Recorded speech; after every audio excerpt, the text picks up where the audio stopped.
So today is Sunday, June 5th, and here's a little update of all the plants. All the plants that I showed in the last video, they did die. The ones that were doing really bad. So I went to the nursery yesterday, got a couple plants to replace them. These are vinca flowers. It says apricot, but they don't look apricot to me. Really dark pink center and then light pink petals, kind of like these New Guinea impatiens that I have here. Really pretty. Love these guys. This is my favorite flower so far that I have this year. The coleus has a lot of bug damage, but it's doing fine. The impatiens. So I had 2 pots of impatiens like this. One of them did die. I replaced that pot with a patchouli plant. I'll show you in a second. But these guys are doing really good. These are the salmon colored impatiens. And then, so check out the difference of the patchouli plants. So this was the patchouli plant. If you've seen in my past videos, this patchouli plant was out in the full sun in the garden, in the ground.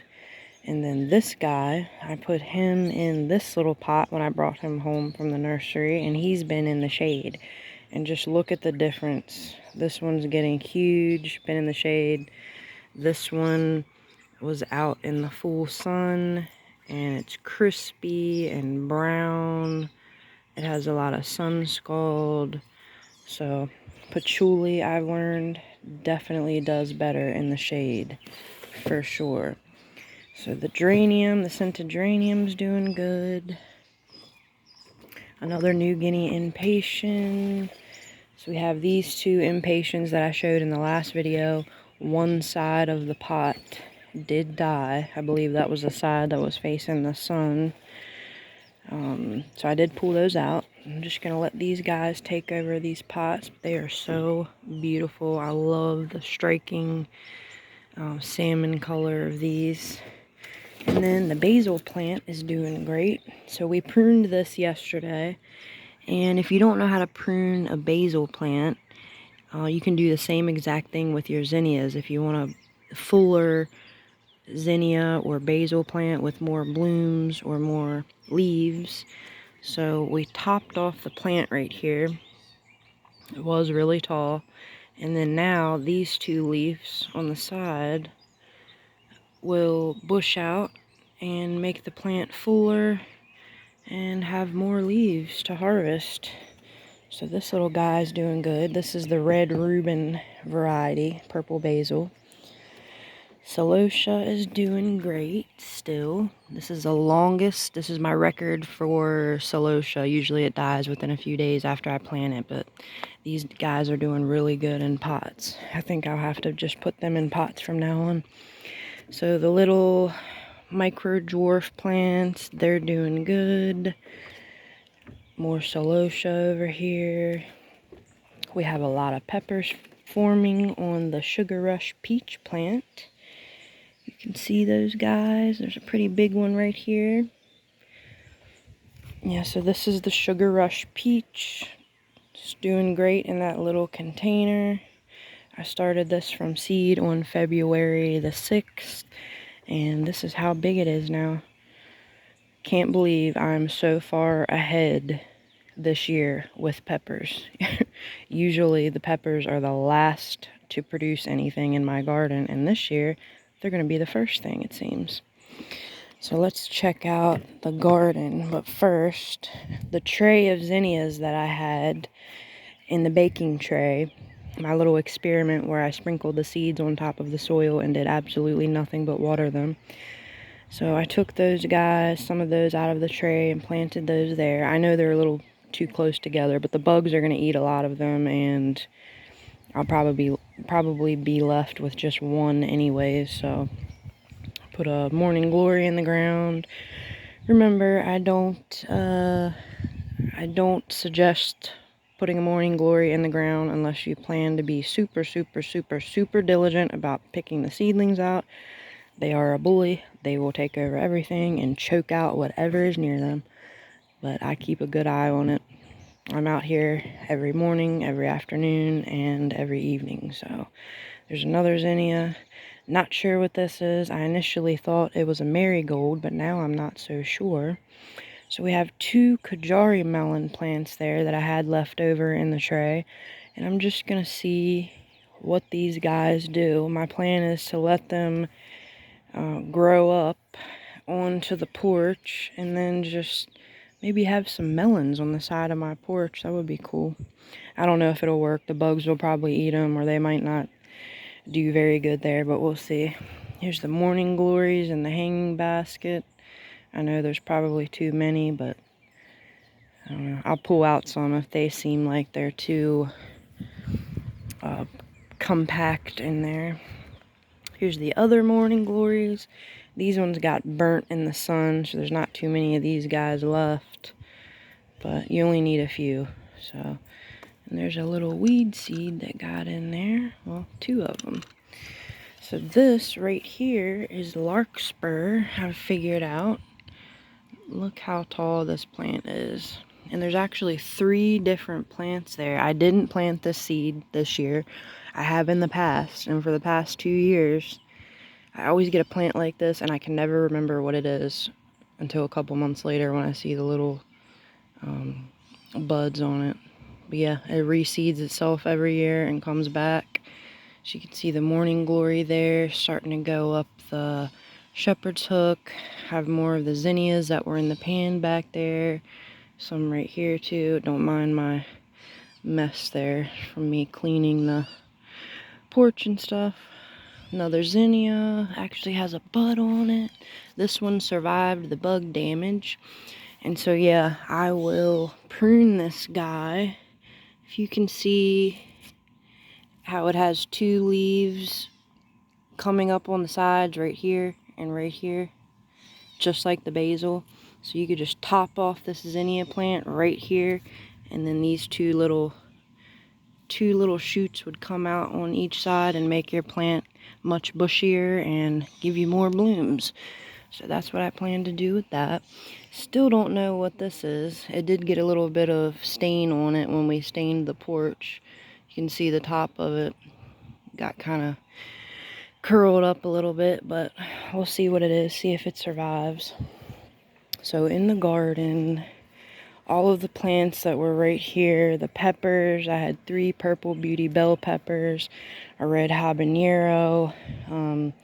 We pulled all those up. They seemed like they had a disease or a virus or some type of, I don't know, they looked really bad. It wasn't bug damage. The soil is fine here, so I'm thinking more of a disease, which is kind of rare, but. So we took a volunteer tomato. I don't know what it is. It's going to be a mystery tomato. It was in the bed where we had the Isis candy cherry, so hopefully we'll get an Isis candy cherry tomato plant.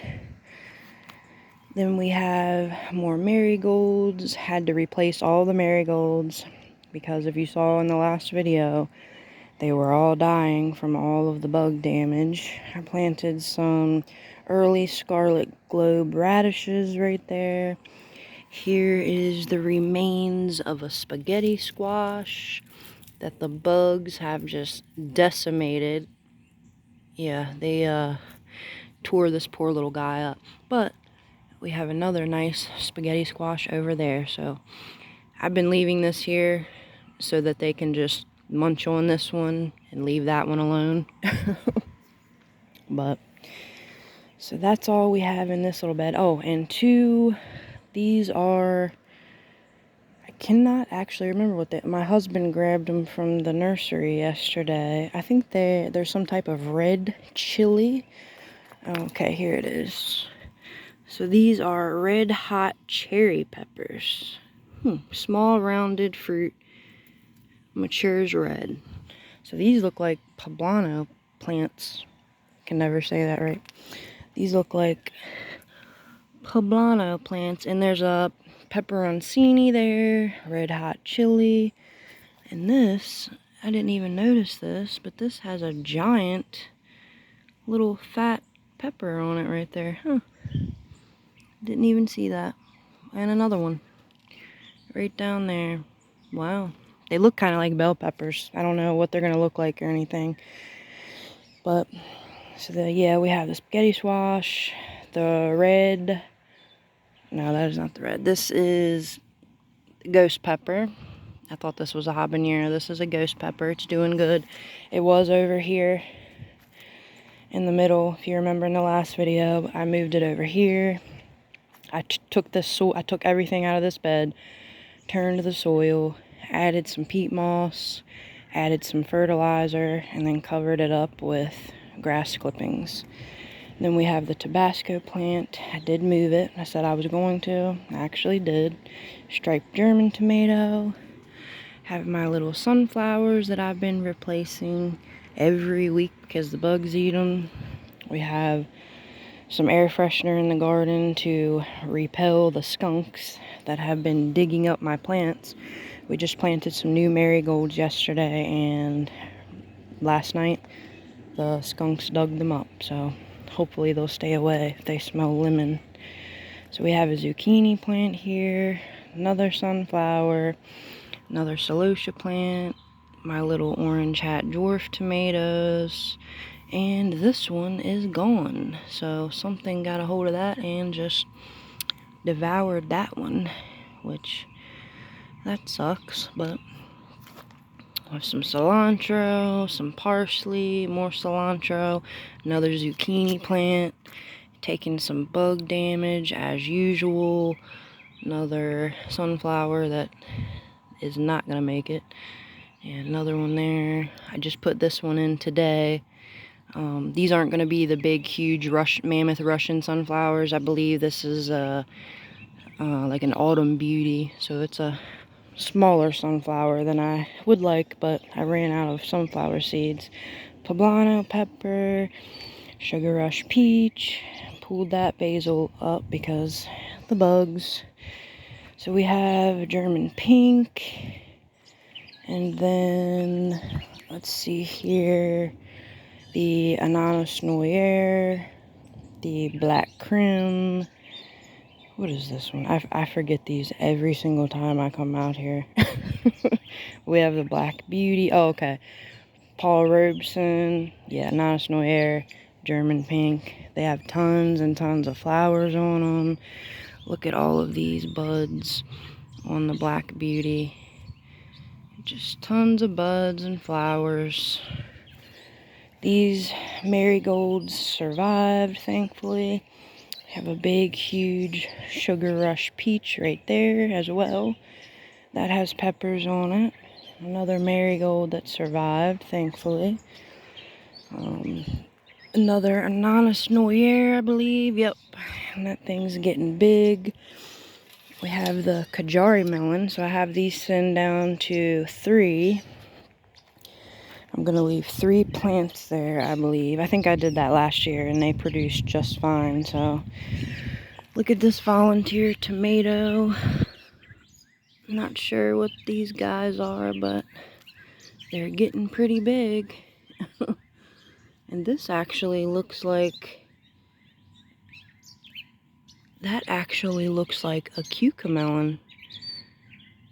Wow, I wonder if that is a cucamelon, because I lost my little cucamelon seedling. That would be nice if that's what that is. So these are the sugar baby watermelons. They've gotten huge. I'm still going to thin these out to probably 2 plants. But there are 1, 2, 3, 4 right now. I've been leaving some for the bugs to eat. There's another volunteer tomato. Got a Brandywine. Yeah, the red Reuben basil. We have some lima beans coming up. Actually had to pull this guy up and put the leaf out because this, since you can see it's yellow, this was underground. So I tried to help it out by pulling the leaf out. So maybe that'll come back. I have another sunflower, some celosia, my beautiful dill. This tastes so good. Right now, I guess since it's so young, it's really, really sweet.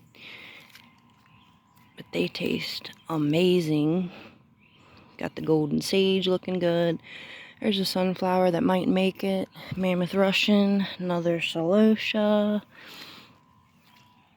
We have another, you can see that, another lima bean coming up.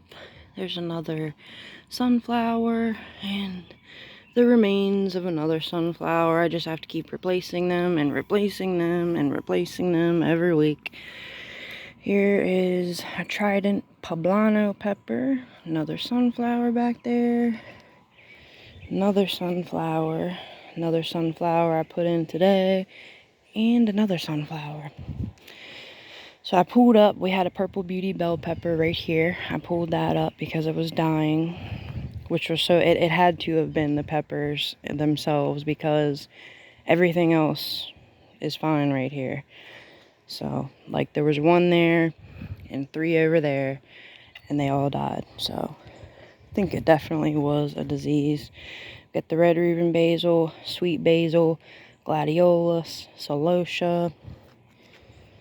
We have some Love Lies bleeding amaranth right here. Berkeley tie-dye pink.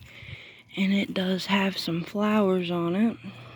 I think this may be right here a fused blossom, but I just left it on there to see. If the tomato looks funky, then I'll just pull it off, but we'll see. There's a mortgage lifter tomato, striped German, more sugar baby watermelons, more Kajari melons, another black beauty, a poor marigold. Probably have to pull this guy up, but I've been leaving it here because it does still have a little bit of green left. We'll see what happens with that. My bell peppers. I am so excited. I don't even want to say anything because I don't want to jinx myself or something. But look at the bell pepper right here. I'm actually going to have a bell pepper this year. I can't believe it. This will be the first time in 3 years that I've been able to grow one. There's another one forming right there. I think a couple more down there. But I'm so excited about that. I can't believe it. So we have another marigold that survived the bug damage. Another volunteer tomato. This is a sun gold. This thing is getting huge. And everybody that I watch on YouTube that has a sun gold plant, they always say that it's the first tomato in their garden, and that's true for us also, because check out this little tomato. Have a little sun gold forming there, and then there's another one right here. I don't know if you can see that little tomato right there. Yeah, first little tomato of the year, so that's exciting. You have the Cherokee purple plant back there, my sugar snap peas, my little experiment that I'm doing, just seeing what they do. Moonflower's doing good, blue cream berry, more sugar snap peas, this little adorable spoon tomato. Look at those little tiny flowers. So small, so adorable. And we have black cherry tomato, another celosia plant, another celosia, another blue cream berry, another spoon tomato. Here's the indigo sun, the Braveheart. This is the black strawberry, the new one from Baker Creek. So here's another black strawberry, and look at all of the buds and flowers on that. Looks really good. We have some new marigolds there. So I got orange ones to replace the yellow that died. I think the orange is absolutely beautiful, really striking. I like that bright color, and I got the African kind again because I like the pom-pom shape.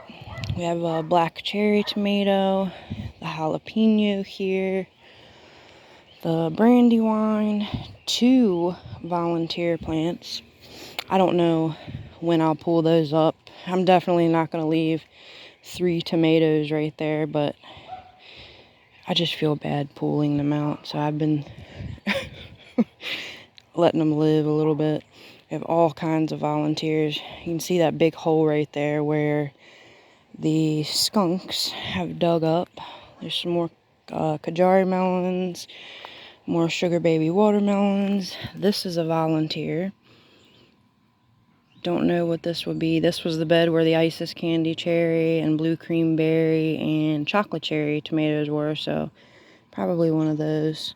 We have another Cherokee purple plant, has some flowers on it.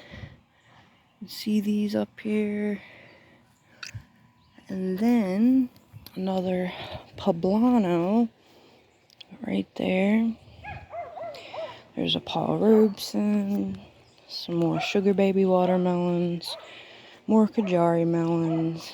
We have the black crim, the African marigold. This is another Sugar Rush peach pepper, doing great. Has big peppers on it, just like the other ones. You can see all of those in there. And these will get like a very light, peachy apricot color. Then we have the more marigolds. This is the 4th of July tomato that's supposed to produce by the 4th of July. Has a ton of flowers. Berkeley tie-dye pink. Look at this. This is definitely a fused blossom. So that guy, I'll probably pull that off because that will make a really funky looking tomato with a lot of cat facing probably. Then we have another Paul Robeson. Has a nice little flower on it, well, a couple of them. These guys look really good. Another Brandywine and another 4th of July tomato. So the mint is doing really good in these pots. This is a red habanero. So this red habanero was planted in Miracle-Gro soil.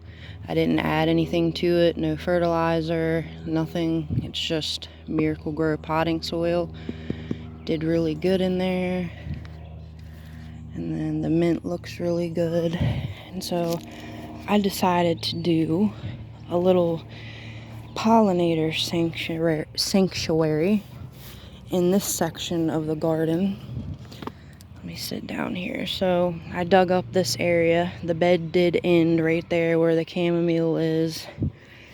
So I dug up this area and I planted some yarrow, which is a perennial. I'm in zone 6. It's a perennial to me. I put my coneflower right here, or echinacea.